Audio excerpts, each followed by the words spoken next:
ಮಧ್ಯಂತರ ಬೇಲ್ನಲ್ಲಿ ಬಳ್ಳಾರಿ ಜೈಲಿನಿಂದ ಹೊರಗಡೆ ಬಂದಿರುವಂತಹ ದರ್ಶನ್ಗೆ ಈಗ ಶಾಕ್. ಸುಪ್ರೀಂ ಕೋರ್ಟ್ಗೆ ಮೇಲ್ಮನವಿ ಸಲ್ಲಿಸೋದಕ್ಕೆ ಗೃಹ ಇಲಾಖೆ ಸಮ್ಮತಿ ನೀಡಿದೆ. ಮಧ್ಯಂತರ ಜಾಮೀನು ರದ್ದು ಕೋರೋದಕ್ಕೆ ಸರ್ಕಾರದ ಅನುಮತಿ ಸಿಕ್ಕಿದೆ. ಬೆನ್ನು ನೋವಿನ ಸಮಸ್ಯೆಯಿಂದ ಬಳ್ಳಾರಿ ಜೈಲಿನಲ್ಲಿ ಇದ್ದಂತಹ ದರ್ಶನ್ ಮಧ್ಯಂತರ ಜಾಮೀನನ್ನ ಪಡೆದು ಜೈಲಿನಿಂದ ಹೊರಗಡೆ ಬಂದಿದ್ದಾರೆ. ಆಸ್ಪತ್ರೆಯಲ್ಲಿದ್ದಾರೆ.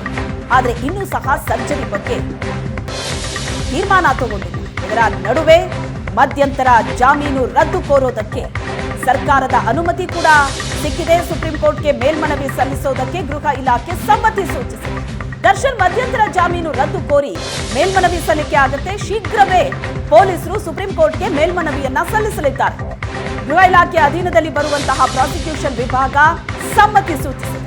ಅಲ್ಲಿಗೆ 6 ವಾರಕ್ಕೂ ಮೊದಲೇ ಬಳ್ಳಾರಿ ಜೈಲು ಸೇರ್ತಾರಾ ದರ್ಶನ್?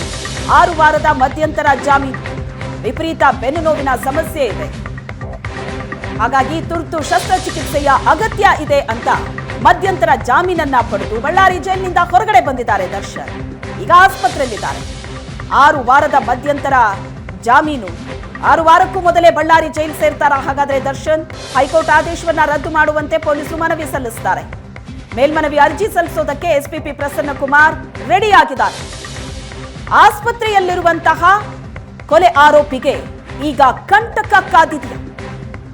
6 ವಾರಗಳ ಕಾಲ ರಿಲೀಫ್ ಸಿಕ್ತು ಅಂತ ಖುಷಿ ಪಡೋ ಹಾಗಿಲ್ಲ. ಒಂದು ಕಡೆ ಟ್ರೀಟ್ಮೆಂಟ್ ಇನ್ನೂ ಕೂಡ ಶುರುವಾಗಿಲ್ಲ. ಅದರ ನಡುವೆ ಮಧ್ಯಂತರ ಜಾಮೀನು ರದ್ದು ಕೋರೋದಕ್ಕೆ ಸರ್ಕಾರದ ಅನುಮತಿ ಕೂಡ ಸಿಕ್ಕಿದ್ದು ಈಗ ಸುಪ್ರೀಂ ಕೋರ್ಟ್ಗೆ ಮೇಲ್ಮನವಿ ಅರ್ಜಿ ಸಲ್ಲಿಸೋದಕ್ಕೆ ಪೊಲೀಸರು ರೆಡಿ ಆಗಿದ್ದಾರೆ.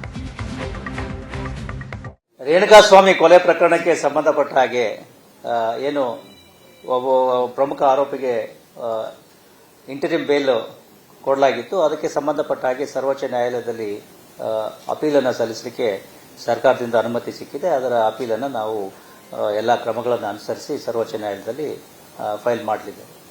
ರೇಣುಕಾಸ್ವಾಮಿ ಕೊಲೆ ಪ್ರಕರಣಕ್ಕೆ ಸಂಬಂಧಪಟ್ಟ ಹಾಗೆ ಏನು ಒಬ್ಬ ಪ್ರಮುಖ ಆರೋಪಿಗೆ ಇಂಟರಿಮ್ ಬೇಲ್ ಕೊಡಲಾಗಿತ್ತು. ಅದಕ್ಕೆ ಸಂಬಂಧಪಟ್ಟ ಹಾಗೆ ಸರ್ವೋಚ್ಚ ನ್ಯಾಯಾಲಯದಲ್ಲಿ ಅಪೀಲನ್ನು ಸಲ್ಲಿಸಲಿಕ್ಕೆ ಸರ್ಕಾರದಿಂದ ಅನುಮತಿ ಸಿಕ್ಕಿದೆ. ಅದರ ಅಪೀಲನ್ನು ನಾವು ಎಲ್ಲ ಕ್ರಮಗಳನ್ನು ಅನುಸರಿಸಿ ಸರ್ವೋಚ್ಚ ನ್ಯಾಯಾಲಯದಲ್ಲಿ ಫೈಲ್ ಮಾಡಲಿದೆ.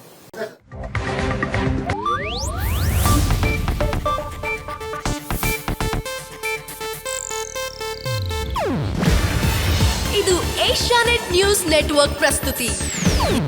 ನೀವು ನೋಡ್ತಿದ್ದೀರಾ ಏಷ್ಯಾನೆಟ್ ಸುವರ್ಣ ನ್ಯೂಸ್.